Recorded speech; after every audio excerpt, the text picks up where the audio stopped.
Assalamualaikum warahmatullahi wabarakatuh. Bismillah walhamdulillah. Allahumma salli ala Sayyidina Muhammad wa ala alihi wa man walah amma ba'd. Terima kasih kepada pengacara majlis yang berusaha, yang hormati Sahibus Samahah Ustaz Ahmad Fawaz, Mufti Wilayah Persekutuan Sahibus Samahah Dato' Anhar, Mufti Negeri Selangor, Tuan Guru kami Sidi Habib Zainal Ali Zainal Abidin, Tuan Guru Syamsul Hafiz, para habaib, para kekasih Rasulullah sallallahu alaihi wasallam, para alim ulama, para asatidzah, tuan-tuan haji, puan-puan hajah, datuk-datuk, tasdasri, tuan-tuan, puan-puan, sedang hadirin hadirat yang dirahmati oleh Allah Subhanahu Wa Taala sekalian. Pertama-tama kita ucapkan alhamdulillah, syukur kepada Allah Subhanahu Wa Taala, dan saya ucapkan jutaan terima kasih kepada Tuan Guru kami Sidi Habib Ali Zainal Abidin kerana memberikan ruang kepada Al-Faqir untuk bersama-sama dalam majlis ini yang Al-Faqir tidak selayaknya untuk berbicara, cuma ditaklifkan untuk berkongsi sedikit sebagai peringatan diri dan untuk peringatan kita bersama. Tema yang dibincangkan ilmu dan adab. Ilmu membentuk pemikiran, adab membentuk tamadun. Itulah yang dinyatakan di dalam pewartaan majlis kita pada malam ini. Hubungan di antara ilmu dan juga adab. Firman Allah Subhanahu Wa Taala surah Al-Mujadalah ayat 11. Ba'da a'udzu billahi minasyaitonir rajim. Yarfa'illahu alladhina amanu minkum walladhina utul ilma darajat. Allah meningkatkan darjat orang yang beriman dalam kalangan kamu dan orang yang berilmu. Jadi ilmu adalah merupakan asas di dalam agama, sehingga Nabi SAW menjelaskan talabul ilmi faridatun ala kulli muslimin wa muslimah. Setiap ilmu itu wajib dipelajari oleh setiap orang beriman, lelaki dan juga perempuan. Dan para ulama menjelaskan apakah ilmu dimaksudkan oleh Nabi SAW, iaitu yang dirujuk kepada hadis Sayyidina Jibril alaihi salam ketika bertanya kepada Nabi SAW tentang beberapa soalan. Pertama, soalan tentang apakah itu Islam, apakah itu iman, dan apakah itu ihsan. Daripada hadis ini, maka para ulama menyatakan ilmu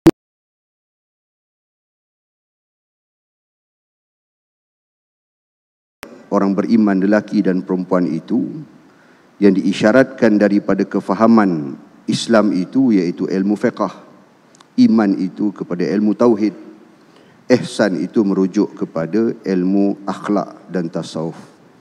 Tuan-tuan puan-puan yang dirahmati oleh Allah Subhanahu Wa Taala sekalian, satu kata-kata yang masyhur diungkapkan oleh para ulama, al-adab qabla al-ilm. Adab sebelum ilmu.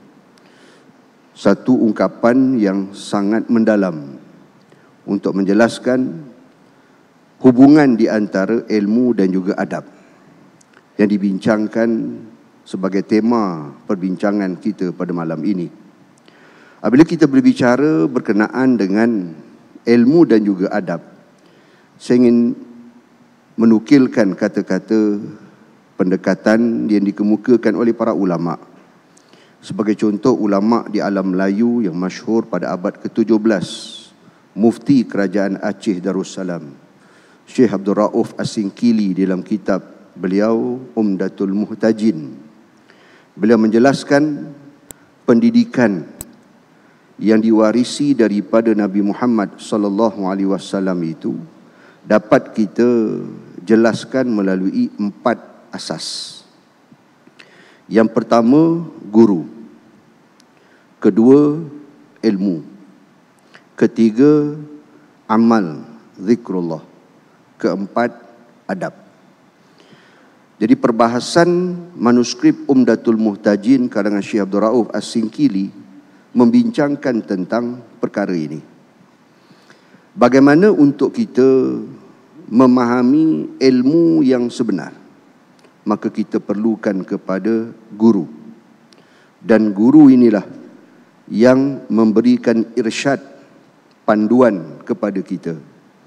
Guru yang mursyid yang dapat mendidik murid agar memiliki ilmu yang bermanfaat dan melaksanakan ilmu yang bermanfaat itu di dalam kehidupan.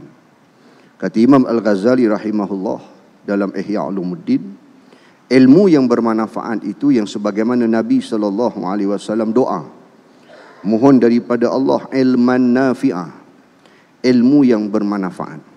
Kata Imam Al-Ghazali, ilmu yang bermanfaat ialah ilmu yang apabila dipelajari, maka ilmu itu menjadikan seseorang itu semakin mengenal Allah Subhanahu wa ta'ala.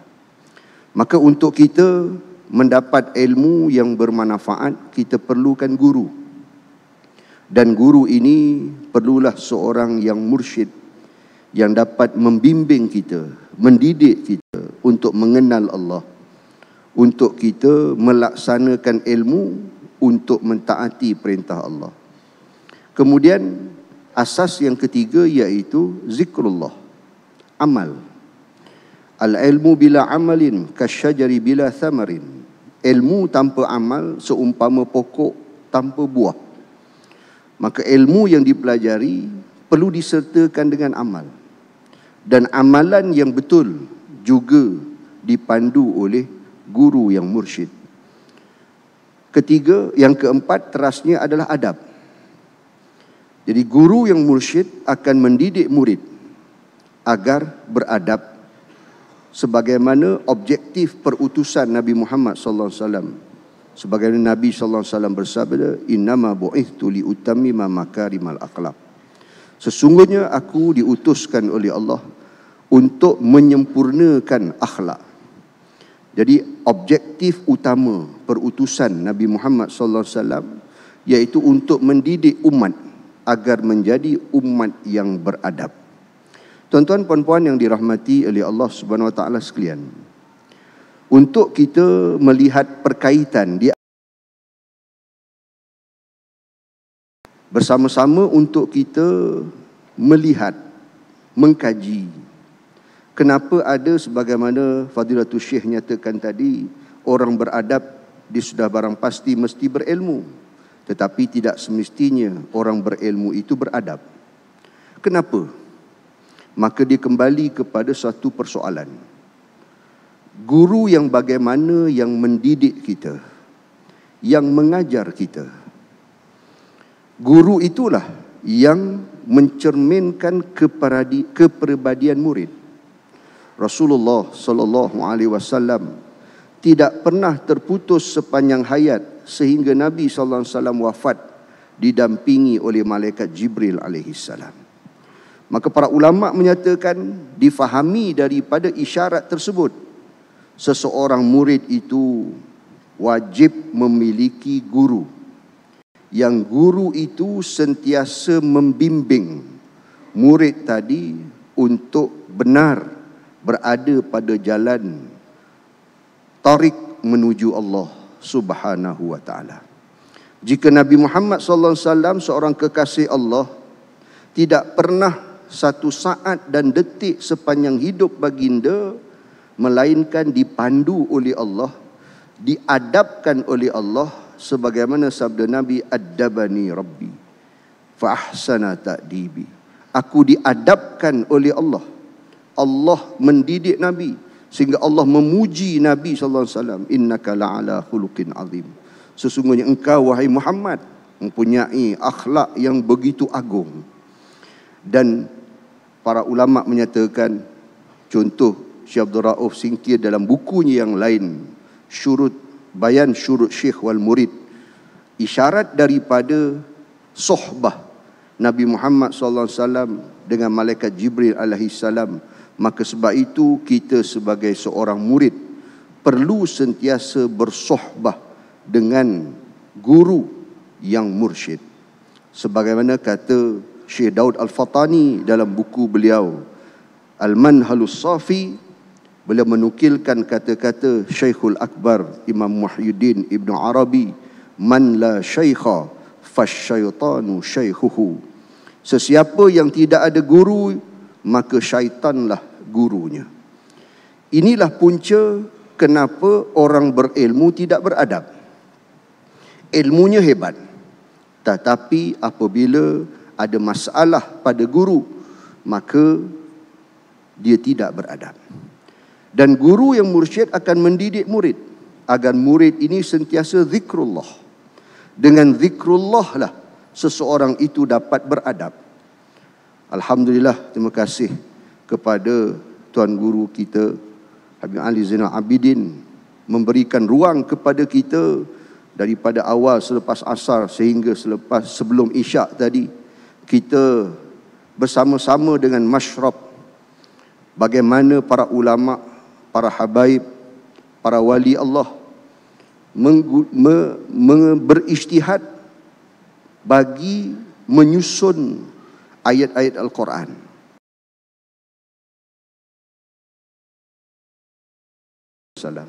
Dan ungkapan-ungkapan syair yang bertepatan dengan Al-Quran dan Sunnah dalam aurat, dalam wirid, di dalam barisan-barisan syair untuk amalan kita. Masyrab Alawiyah. Terima kasih kepada Habib Ali memberikan ruang kepada kita merasa kemanisan,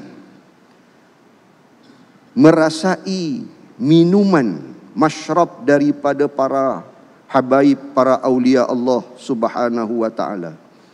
Inilah antara contoh amalan-amalan yang menghidupkan rohani seorang murid agar sentiasa zikrullah.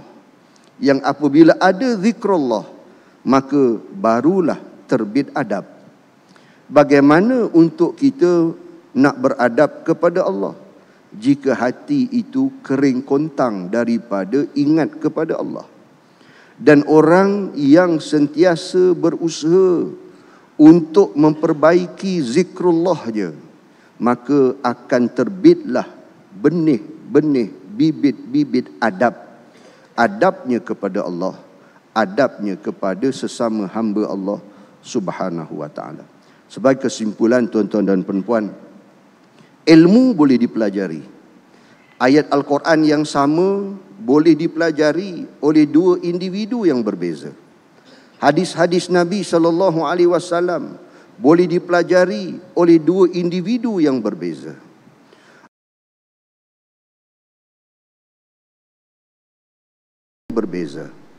Tetapi apa yang membezakan antara dua orang ilmuwan ini? Ilmuwan yang beradab, maka buahnya adalah ma'rifatullah. Dia mengenal Allah Subhanahu wa ta'ala. Ilmu yang dipelajari adalah ilmu yang bermanfaat, sebagaimana kata Imam Al-Ghazali rahimahullah. Ilmu yang dengannya apabila dipelajari menjadikan orang berilmu itu semakin mengenal Allah. Maka orang yang mengenal Allah sudah barang pasti menjaga adabnya.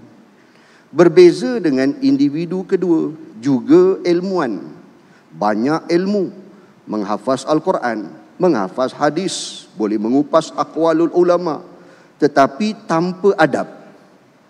Tidak beradab dengan ulama, tidak beradab dengan ilmu, suka meremehkan ilmu-ilmu yang tidak difahami, suka meremehkan pandangan-pandangan ulama yang dia tidak boleh fahami, maka melahirkan ilmuwan yang tidak beradab.